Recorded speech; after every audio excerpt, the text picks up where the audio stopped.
Welcome. In today's episode, we're talking about women in power. Yep, so all the men have left. Let's go.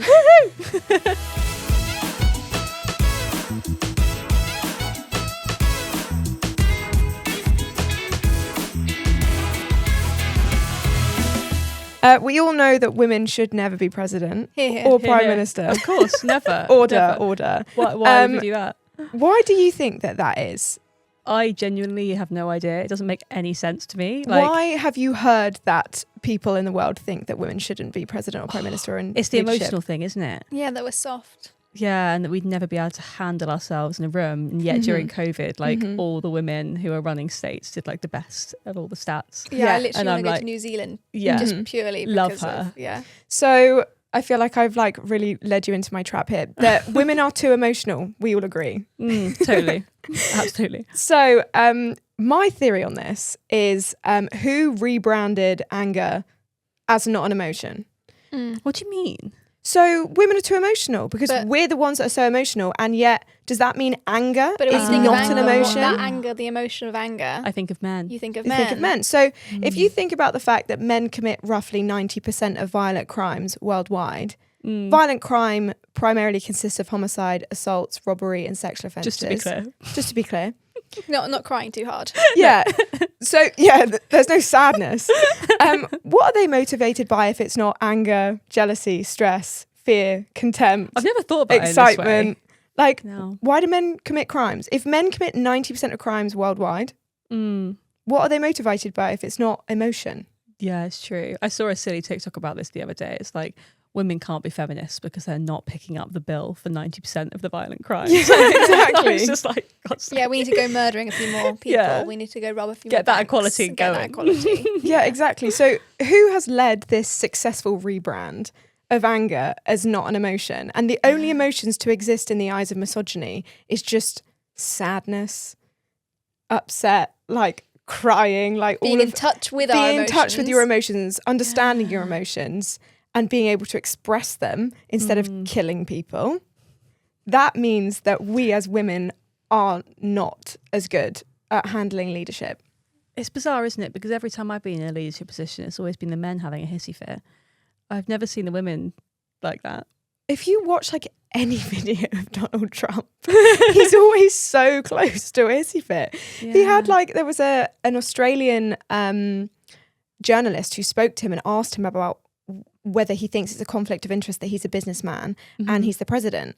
And he literally threatened him. He threatened him with the fact that he might not do business with Australia over that one thing. That's how wars, that's what we're That's saying. how wars are started, not a woman being on her period. Yeah, I was just literally pressing gonna the say big that. red button. Yeah, how baffling, eh? I don't understand it at all. It doesn't make any sense to me. Like, I've only ever had like men shouting at me at work. I've only ever had like upset because of men being over the top and they haven't been able to handle their own emotions. Like, women can be twats, let's not beat around the bush, but like generally it was the men. Like, And if a woman does have a problem with you, you'll at least know about it. it's true. It's true, absolutely. And any person that's ever worked in hospitality is well aware of the angry chef stereotype. Oh yeah, I had a curry thrown at me once in a Tupperware. Fab. So like, why don't we get him in a position of power? Because he sounds like he's really Yeah, dealing he knows how to keep his shit together. with the stress of a kitchen. He had to be removed from the kitchen. It was actually the owner. He but didn't also- cook anymore. When you think about it, women are the caregivers, women are get back in the kitchen. I had that commented on my video yesterday. But you're not allowed to be a chef. But you're not allowed to be a chef, because that's when you take something that was primarily for women and now like it's in a position better. of, now you've got to do it for a job. Let's get a man in. Yeah, you Because can you're- possibly make money from this. No. Just unpaid, please. Yeah, unpaid cooking is your job. Anytime that But we as start soon paying as you get home from work, it has to be there. Yeah, exactly. I us also more. have found that women, if anything, so everyone has emotions. It's a natural human thing. You can't not have them. But we are better at handling our emotions, because many studies have found that women are more emotionally intelligent, which I feel like we all feel that. I'm feel so like interested that actual studies have said that, though. That's great to know. several. Like Several. it's Many. proven at this point. So we all find that it tends to be something that I feel like a lot of my friends have said, that their boyfriends, they struggle with their emotional intelligence and they understand their own emotions very well, and they're trying to kind of like convey this to their partners, and it's quite difficult, but it is proven that women are more emotionally intelligent and that we are much better at regulating our emotions and responding better. The stats on violent crime show that men have lower impulse control. So why would you want someone with such poor impulse control leading your country? Yeah. Because if you think that like everyone feels anger, I'm sure there's probably not a situation where men just hate people more than we do, but like they're the ones that commit all the crime. Do you know what I'm saying? Yeah. And how have they ended up there though? Like, why are women so much better than that? Is it because we have to look after ourselves and other people because the men are not there to help us? Or Well, it seems to be, if you think about the way that we physiologically and evolutionary have evolved, same thing, men typically respond to stress with a stronger surge of cortisol and adrenaline, fueling the fight or flight response, which I think is what leads to that kind of like jotting from the hip impulse thing. Whereas women release oxytocin alongside cortisol, which dampens the stress response and promotes social bonding, a tend and befriend strategy. So literally we'd be better in those stressful situations. So we are literally better at handling stress. Mm. And I don't know, my personal feeling of it is maybe that because we handle more stressful situations, if you think that through evolution we are the child rearers, childcare, everyone says is like one of the hardest jobs. Like it's a very stressful Well, surely it's also in our bodies because we are the only gender out of the two plus all the others, you know. No one's cancelling you, it's okay. You'll be all right. But we are made biologically to have children and push a watermelon outside of our keyhole. Like it's very much like a stressful situation. It sounds like a stressful situation. Didn't I see a thing that it was like it's built into us like innately, like sorry, is innate the right word? Maybe not because it's not psychology, but like physically it's built in for you to be able to handle pain more because of childbirth. So you've got like a better response to that. I don't know if that's... It's that argument because like if you speak to a guy and they're like, oh yeah, I get that childbirth is painful, but like have you ever been kicked in the balls? The thing is like I'm not saying that being kicked in the balls isn't painful. I think your tolerance is just lower. Yeah. If we were kicked in the metaphorical balls, we would just get up and carry on. It's a bit like men's football. Like they just fall over all the time. Don't talk to me about football. Yeah, but there's also different reasons for that, isn't there? It's all like trying to play the game and stuff. I know, but then if you actually just watch a women's game, yeah, but that's what everyone. True. If you they just get on with it. You want to provoke a man, sit next to a football fan and say, "Oh, why are they being such a pussy?" Yeah, and they're all like, "Oh, he got kicked in the shin. It's for the game. painful. It's for the game. Yeah. It's actually tactical. It's tactical." I'm like, they look like idiots. They look like idiots, but it doesn't help. They're not actually playing the game that they love. They're just rolling around on the floor. I'm wondering whether the I've gone back to a bit, but the sort of built-in psychology of being able to handle stressful situations does come back to the child care thing. And bless them, love them, you know them. Our nieces yesterday, we were having dinner and they were having a good time, but it was quite a lot. And we were all having a conversation. They were over here like shouting and screaming. And like as a woman, you would have been back in the day when the men were out hunting, like genuinely caveman times, you would have been at home in the cave with all the screaming children for hours on end. In the cave. And, you know, and the man's out there hunting, they're doing their job, they're doing their bit, but like the stress is shorter lived. So they're only having to deal with it for that like half an hour or something while they're doing that. Whereas you're there for 8 hours, like screaming children. 8 hours plus than the nighttime. And the night and the day and the night. But, you know, like long-term stress rather than like quick stress. Yeah. So I wonder whether that's maybe why under like stressful situations, women can cope with that a bit more. I don't There know. is something, another statistic, you know how much I love them, that says that women show greater connectivity between the amygdala, the emotional center, and the prefrontal cortex, which is controls reasoning, which means that we physiologically have a greater, stronger regulation of our emotional impulses. Like that is a connection in our brain. That's not like a hearsay thing. So we can regulate our emotions and our impulses. That could have evolved over time. And if you think about probably one of the most stressful situations in the world is probably childbirth. Like that in terms that like your body is built for. There are very, very stressful situations that happen globally, but they tend to be kind of man-created, like war. And when I say man-created, I don't mean men, but it tends to be men. Just people-created. Not generalising, but it is. Yeah, not generalising, but I'm going to be the interested. stats I know do we so. haven't got it right here, but like has a war been started by a woman? I would say no, but then the misogynist next to me is saying that, like, well, that's because there's no women in power. So they've never been able to start a war. Why has there not been any women in power? We can keep going.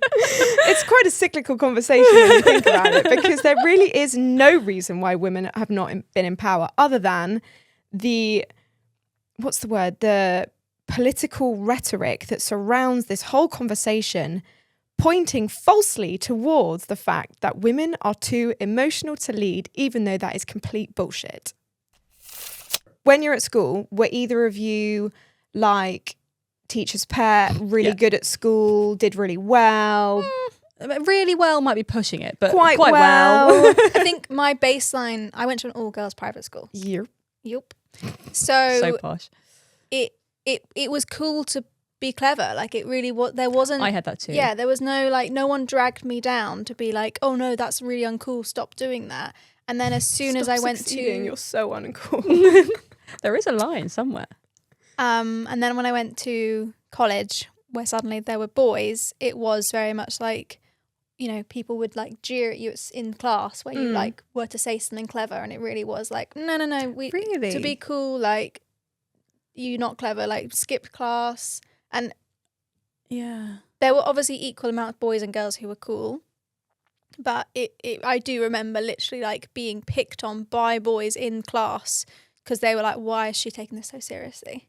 And I've come from like 5 years of it being so normal and great and this lovely all-girls school to take it so seriously. So you were outperforming the boys? Oh, easily at college, yeah. Yeah, and they were making fun of you for it? Oh, 100%.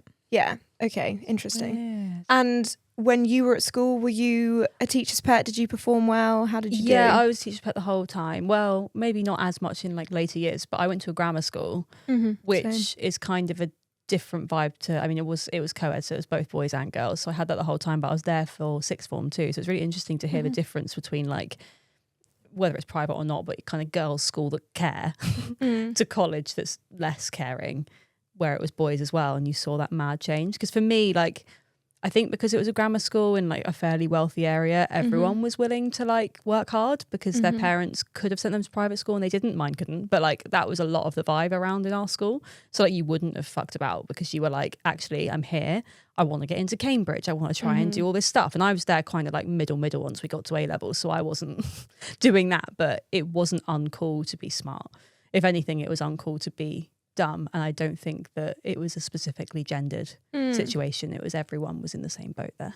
And what do you think about like primary school? Because if you think, when I think of primary school and I think about really young kids, and I do look after a lot of young kids, you think about, I remember my drama teacher said once, there's a certain point when you're younger and it's still okay for the boys to make fart jokes, but for the girls it's like, that's really unladylike, stop doing that. And she said she remembered specifically one time when she pulled her skirt up making a joke and her mum was like, put your skirt down. That is really not the done thing. Because when you're young, there's that expectation for girls to kind of act proper and to get their shit together. But young boys can still joke around, make fart jokes, be silly.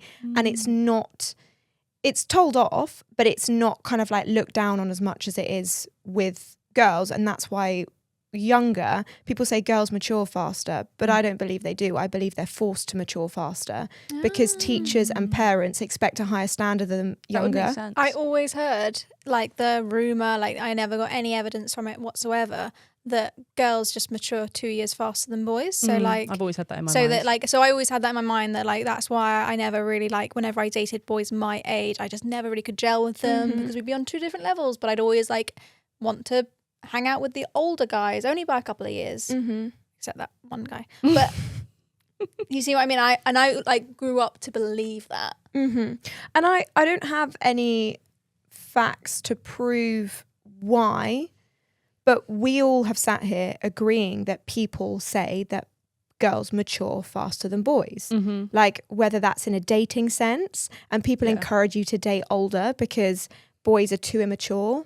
And that boys, like they say that boys that are older are better because they're not as immature. But I do think that there is something to be said for the fact that when you're at school, you are expected a higher standard of behaviour than the boys are. And in like my brother was allowed to get away with a whole lot more, a whole lot longer than we did. Like boys will be boys. They're just more unruly. They're just more crazy. Like they're just more like silly, fun. Like whereas girls are just like straight edged, focus in school, get your head down. And it's seen in the statistics that girls outperform boys at school. At GCSE, for example, girls outperformed boys in almost every subject. And in A-levels, girls consistently outperform boys in most of the subjects. And the only two that boys have an edge is physics and maths. But at school, it's widely accepted that girls outperform boys. We find that across the globe, actually, because in reading, girls outperform boys in every single country in reading. Really? At school.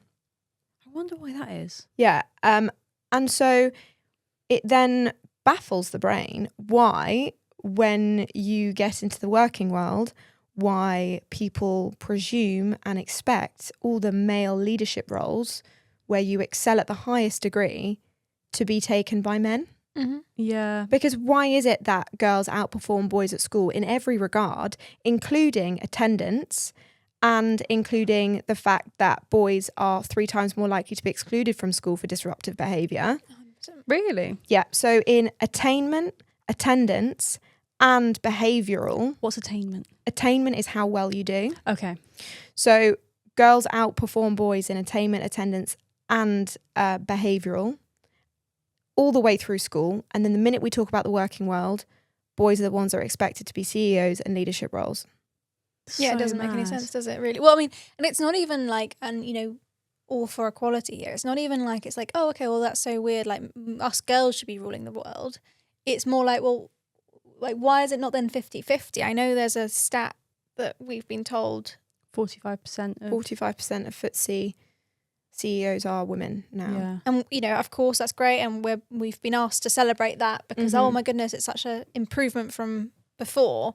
But it's like, that's not even 50% yet. Nearly 50%, but not even 50% yet. So how is it that, like, we can't even get to 50% yet? Mm-hmm.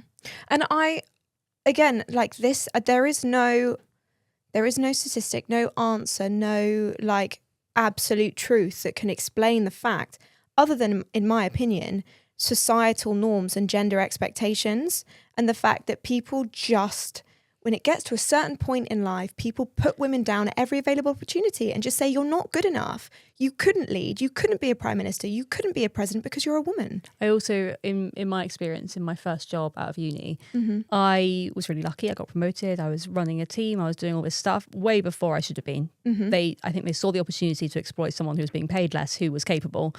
But I kept on asking for training. They didn't give it to me. But that's by the by. We then hit COVID, and there was me and my very much peer, who I'm still friends with now, who we both did the same thing and both got there at the same time. He's a boy, I'm a girl, right? And I'm actually more senior than him in this example, but he had way more respect of the room than I did, even though they had promoted me to this level. They almost put me there because I was cheap and I could manage the team, but they would never listen to me within the room. And kudos, he did great. I'm not saying that he should be diminished, but like, I was there crying every day because people were shouting at me constantly, even though I was fully just trying to work everything out. And he was there being told to do whole new systems for the whole company and all this. And like, if I ever tried to say anything, which they asked me to be in the room, they wouldn't ever take anything I said on board. And then 2 days later, someone else would say it and then they'd take it on board.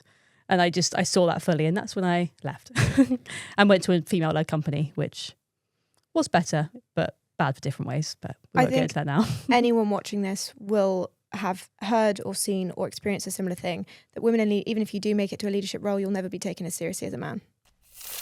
So we've just been fact checked, and it turns out that it's 44% of board seats in the FTSE 100 are held by women. And that's less impressive. So board seats, that's not necessarily CEOs. No, so do you want CEOs? It's fallen actually from 21 to 19 female CEOs in the FTSE 350. Wait, sorry. So there's 19 female CEOs in 350 of the top companies? Yeah, so that would be... Let me work this out. 19 divided by 350. Oh, that sweet 5%. Jesus Christ. Oh no. When you said 19, I was like, 19%, that's still shite. But like, oh, okay. 5% of CEOs in the FTSE 350. Yeah. So, and I don't know, it kind of is giving me the vibe, another completely unsubstantiated claim, but it's giving me the vibe that quota systems are failing and also partially to blame. What is the deal with these quota systems? I don't really know anything about them. So I don't really know who created them, but it's something that people talk about. I think It was you a do know man. who. I feel like I know that it was not a woman, but for quota systems now, like in the job market, people, I think it's mandated by law or policy that companies have to hire a certain quota of minority groups. Yeah. So women, people of colour, people with disabilities, all of the above. So they have to hire a certain number of these people to fill a quota. Can you believe that women who make up 50% of the population is cast as a minority? That is actually so incredibly true. I mean, they are only And 5% of the CEOs. if you take it at... That's why they're a minority. I don't actually think that we do make up 50% of the population because men have a shorter life expectancy because they are a bit silly. Because they're a bit silly. What, like putting up flags up on... What was it that happened? That man who put up a flag somewhere he shouldn't and fell off? Did he? Sounds one of about the- right. one of the- Sounds Yeah, about sure. right. Men do have a shorter life expectancy than women. So if you think that women live longer, we do outlive men. So there probably are more. Yeah, you It's never probably hear like about 51%. like you never hear about the like whenever you hear about the oldest person, there's always a woman, isn't it? Some Yeah. little old lady Yeah. who like is like, oh, I just ate beans and tea, like that was all I had. Oh no, it's Yeah, did normally no had a shot of exercise. tequila every day. That's probably what it that normally is is. it. Yeah. Shot of vodka, yeah. But how I feel about the quota system is that it firstly, like, I feel like that's why maybe it's 45% of board seats because they have to give that number of board seats. Yeah, I to wonder women. how much power they've actually got. Probably not as much, right? Yeah. Well, it's just like, okay, when you get on a board, right? There's so I'm literally so useless with words. There's a vote, right? And it's like, oh, well, let's make sure. It's like shareholders. It's like, Yeah. who's got them? And if they keep it to 47% or whatever it is, 45%, They can never outvote. 44%, They never have so the they're in the majority. minority. Yeah, Yeah. still. so they can never win the vote. Yeah, and the other thing is that even if we get to this point where 44%, as it is, of FTSE 100 board seats are held by women, they will be told that, and I have been told before, that they only got the job because they're women, because they have to employ 50% or 40% or 30% of whatever it is the quota is. They have to employ that many women. So the women that get employed then get told, well, you only got the job because you're a woman. This literally, actually, I won't say who it was, just because I don't want them to get any shit for this. But this person did a uni course, a bit like your uni course, where Is it me? well, no, it's not you. But it was unlike yours. You said you had 50% men, 50% women in your uni course. This No, we was one of didn't. those ones. No, it was probably like 20% women. Well, like this then. It was exactly like your uni course where there was just a very small amount of women and a lot of guys. And basically they all went and had placements. And there was one girl, obviously there was a few, but there was one girl who got like the dream placement, right? And all these guys just couldn't get over themselves and they just kept using that excuse of, Really? oh, it's because, well, they want to hire it. There's hardly any girls They doing have this. to hire a woman. They have to hire a woman, so What that's why they horrible hired thing her. to say. Rather than actually just saying, nah, She's she was fucking actually great. quite good. You Yeah. fucking earned it, actually. Yeah. But it used to be that men would discredit women's achievements by saying that they slept their way to the top regardless of the truth. And now they'll just say that you got the job because of the quota system and they had to give you the job because you're a woman. And another way to discredit women's achievements further. Yeah, as if they were just going to go out to the street, find the first woman they saw and went, welcome to this company, you are now on the board. It's like, no, of course this person had to work really hard to get the job, to be qualified. So, And I, like a woman, disagree with quota systems. I think in an ideal world, everything should be a meritocracy. And if you earn the position, you should get it. But obviously, there is so much bias and there is so much gender assumption in the world that you can't. The world doesn't work like that. I also you think can't it just. does. Yeah, it takes a long time to get there too. Because if you think of these big corps, and I've never worked in a big corporation, so I can't really stand on this, die on this hill. But you think that if a lot of the C-suite are men, and then they are more comfortable working with men, so then they hire them below them, and then they're more comfortable with men, it's going to be difficult to break that barrier if there's just loads of misogyny within the leadership team. If they can actually open it up to women and be open to it. I've actually worked on, I try and find bosses who are really not misogynistic because I've worked for them before, and I'll aim for female-owned companies, or I'll aim for female in leadership companies, because I think it makes a huge difference to just morale. How easy is that to find?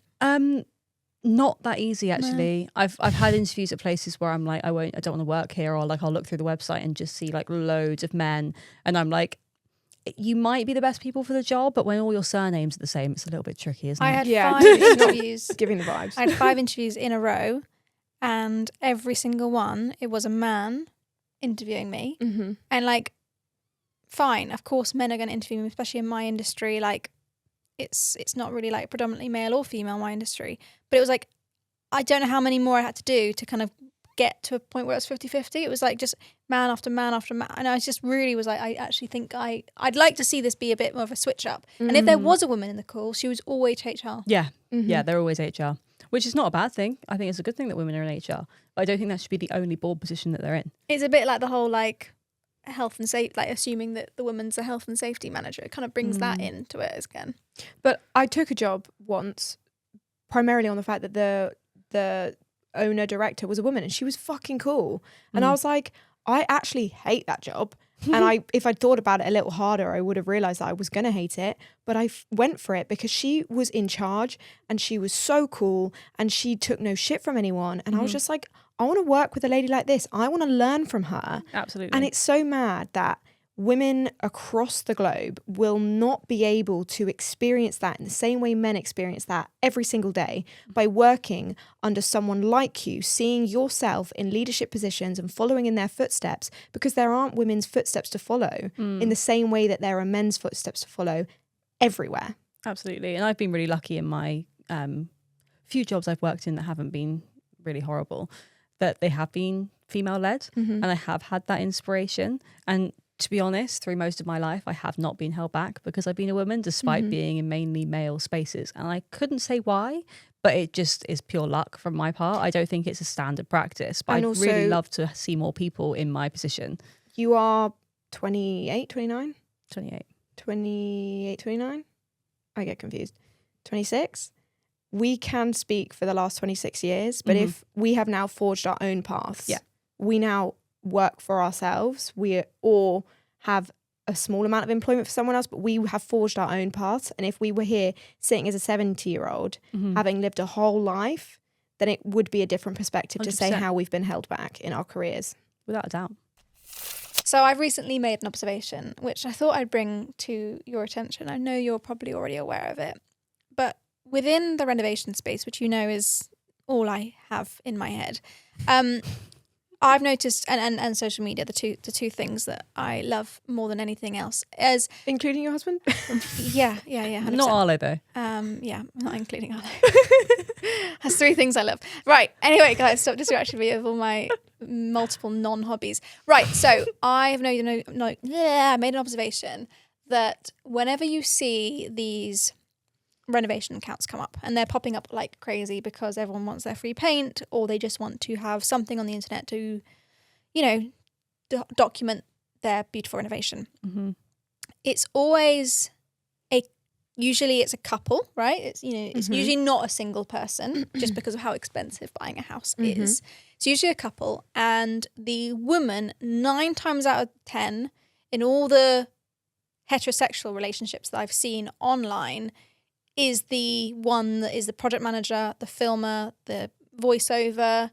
They are the ones editing. They're obviously the classic of the woman choosing the interior design, because that's just a thing that women classically do. But they're also sorting out the trades, sorting out the prices, all the stuff.